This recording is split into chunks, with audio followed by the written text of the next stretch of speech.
My name is Mike Dvorak. I work for Anderson Crane in Litchfield, Minnesota. My position here at Anderson Crane is as a draftsman. I also now am in charge and responsible for programming the new mill. I do a lot of things, but my main function, I guess, is as a draftsman.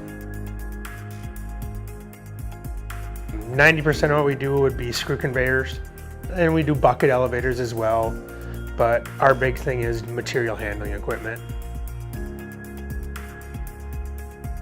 We were looking at getting an older Haas machine and maybe looking at updating it, but when the ownership saw this machine and for the price it was, they just told us to go with the newer one.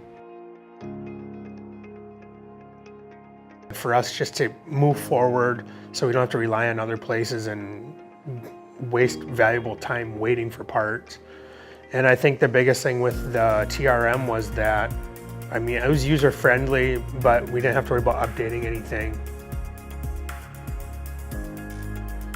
Tolerances are much tighter. We don't have, like I said, we don't have to worry about grinding out holes to make bolts fit.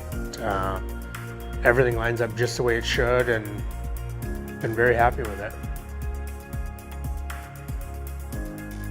I would say on an average shaft for drilling, if it's, let's say, 2 holes in it, I bet we're a third of the time. And I know that as time goes on and we get better tooling, it's just gonna get faster.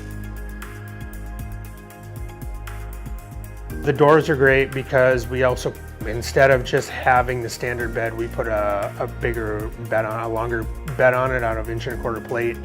That way we got more room with our tailstock. So yes, having the doors be removable has been a big help because it gives us that more room to work with. Plus, once we start doing augers, the pipes will be sticking out.